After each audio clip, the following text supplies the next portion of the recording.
This channel does not promote any violent, harmful, or illegal activities. All content provided by this channel is meant for an educational purpose only.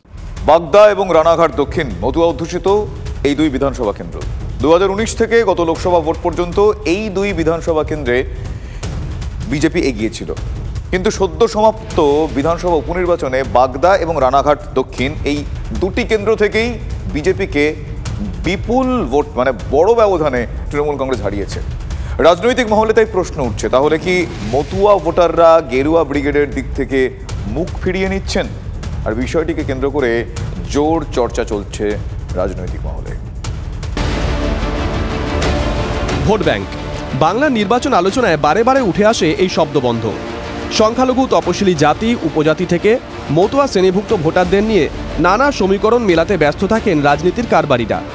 আর সদ্য সমাপ্ত 4 কেন্দ্রের উপনির্বাচনের ফল ঘোষণার পরে ফের আলোচনার কেন্দ্রে চলে এসেছেন মতুয়ারা। সিএএ কার্যকর হওয়া সত্ত্বেও কি বিজেপির দিক থেকে মতুয়ারা মুখ ফেরালেন? তা না হলে মতুয়া অধ্যুষিত বাগদা ও রানাঘাট দক্ষিণে বিজেপির পরাজয় ঘটল কেন? বিভিন্ন মহলে প্রশ্ন উঠছে 2019 থেকে মতুয়া অধ্যুষিত বনগাঁ এবং রানাঘাট লোকসভা টানা বিজেপির দখলে। গত লোকসভা ভোটেও এই দুই লোকসভার অন্তর্গত বাগদা এবং রানাঘাট দক্ষিণ বিধানসভায় বড় অঙ্কের লিড পেয়েছিল পদ্ম শিবির, কিন্তু বিধানসভা উপনির্বাচনে সব ফল উল্টো। লোকসভা ভোটের ফল ঘোষণার পরে 1 মাস যেতে না যেতেই কেন তৃণমূলের দিকে ঝুঁকলেন মতুয়ারা? মতুয়া ঠাকুরবাড়ির সদস্য বলেই কি বাড়তি অ্যাডভান্টেজ পেয়ে গেলেন তৃণমূল কংগ্রেস প্রার্থী মধুপর্ণা? পরিসংখ্যান বলছে গত লোকসভা ভোটে বনগাঁর বিজেপি প্রার্থী কেন্দ্রীয় প্রতিমন্ত্রী শান্তনু ঠাকুর বাগদা বিধানসভা থেকে 20,614 ভোটে এগিয়েছিলেন। 1 মাসের ব্যবধানে বিধানসভা উপনির্বাচনে বাগদায় 33,455 ভোটে হেরেছে বিজেপি। অর্থাৎ লোকসভা ভোটের নিরিখে 20,000-এ ব্যবধান ঘুচিয়েও আরও 12,841 ভোট বেশি পেয়েছে তৃণমূল। বাগদার মানুষ আমি যেটা করেছি তাদের সকলের যে বিজেপিতে চলে গেছে তারাও বলেছে মা যদি আমাদের কাছে আসে আমি ভোটটা প্রার্থী তো একটা আছে যেটা ঠাকুরবাড়ির প্রার্থী তৃণমূল। আপাত দৃষ্টিতে এই উপনির্বাচনকে কেন্দ্র করে যে ফলাফল সামনে এসছে তাতে মধুপর্ণা ঠাকুর, যিনি কিনা পশ্চিমবঙ্গের সর্বকনিষ্ঠ বিধায়ক, তার কাছে মতুয়া ভোট একটা বড় অংশ চলে গেছে, যারই ফল পেয়েছেন তিনি। মতুয়ারা ছিল, আছে এবং থাকবে, তাদেরকে ভয়ভীতি দেখিয়ে তাদের ভোটদান থেকে বিরত রাখা হয়েছে বলে আজকে এই রেজাল্টটা হয়েছে। এখানকার যারা স্থানীয় নেতৃত্ব বিজেপির আছে এই নির্বাচনে খুব একটা সক্রিয় ছিল না। মতুয়াদের জন্য আমাদের মুখ্যমন্ত্রী যেটা করেছেন সেটা অনেক মতুয়া ভক্তরাও করেন না।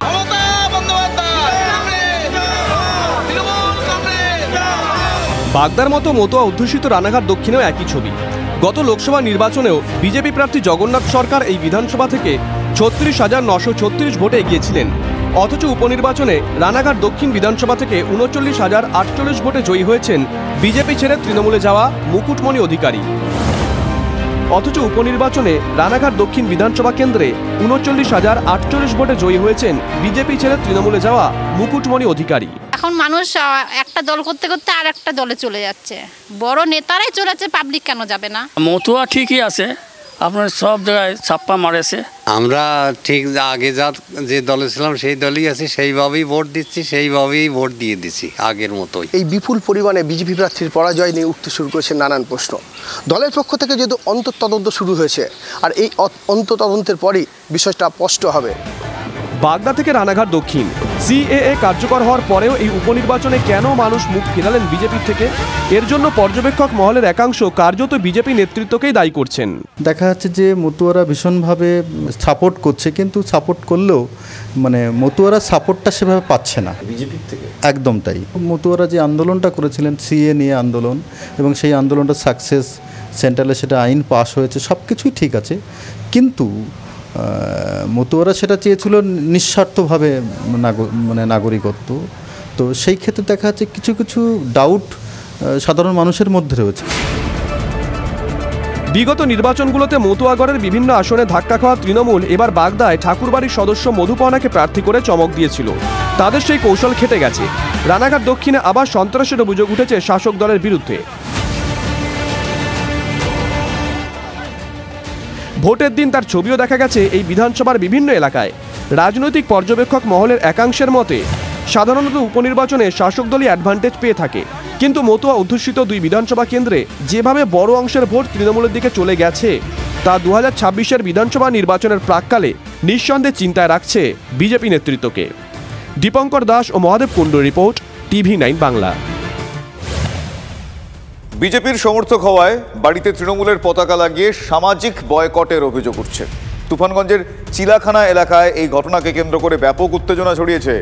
এলাকার এক বিজেপি কর্মীর বাড়িতে তৃণমূল কংগ্রেসের দলীয় পতাকা লাগিয়ে দেওয়ার অভিযোগ। শুধু তাই নয়, বিজেপি কর্মীর পরিবারকে সামাজিকভাবে বয়কট করারও অভিযোগ রয়েছে এক্ষেত্রে শাসক দলের বিরুদ্ধে। তৃণমূল কর্মী সমর্থকরা তারা বাড়িতে ভাঙচুর চালায় বলে অভিযোগ ওই বিজেপি কর্মীর। আর এই ঘটনাকে কেন্দ্র করে খুব স্বাভাবিকভাবেই এলাকায় একটা চাঞ্চল্য। দল এরকম ঘটনাকে সমর্থন করে না, এমনটাই মন্তব্য করেছেন তৃণমূল কংগ্রেস নেতা পার্থপ্রতিম রায়।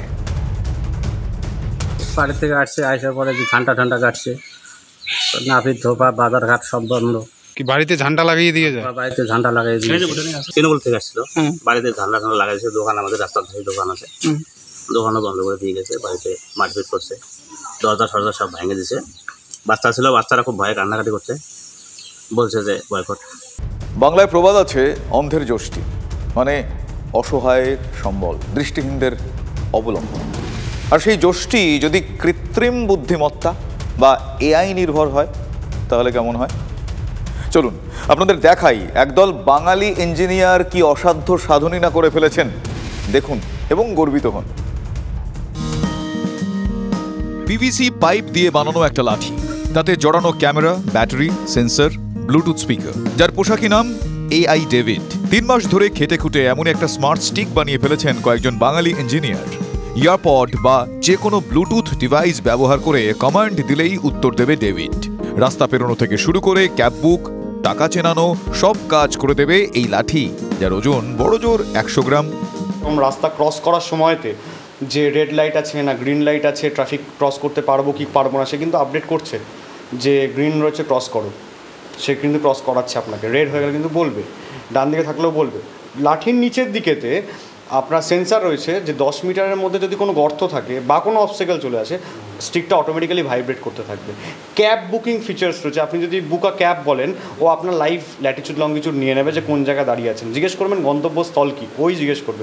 রাজি হন ওই টাকাতে, তাহলে গাড়ি আপনার ওই লাইভ লোকেশন যেটা নিয়েছিল সেই লাইভ লোকেশনে চলে আসবে, আপনি কিন্তু আরামসে যেতে পারবেন। এখানেই শেষ নয়, একাকিত্ব কাটাতেও এই স্টিকের জুড়ি মেলা ভার। গল্প বলা, গান শোনানো, এমনকি কবিতা লিখতেও সাহায্য করবে ডেভিড।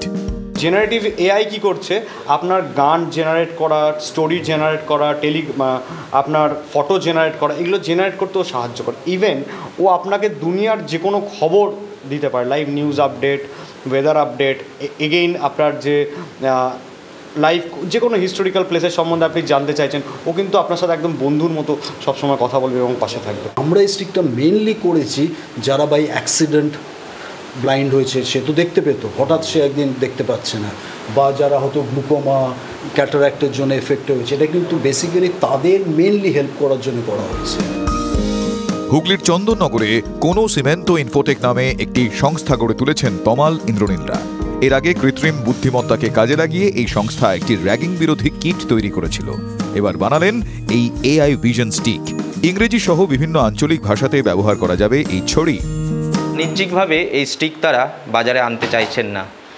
তারা সামাজিক কাজে এই স্টিক প্রথমে ব্যবহার করবেন। যারা বিভিন্ন অন্ধ স্কুলে রয়েছে, ব্লাইন্ড স্কুলে রয়েছে, তাদেরকে প্রথমে তারা এই স্টিক দেবেন এবং পরবর্তীতে এই স্টিক তারা বাজারে আনবেন বলেই এমনটাই জানা যাচ্ছে যেসব ইঞ্জিনিয়াররা এই AI ভিশন স্টিক তৈরি করেছে। চন্দননগর থেকে ক্যামেরায় অমল চক্রবর্তীর সঙ্গে আশিক ইনসান, TV9 বাংলা।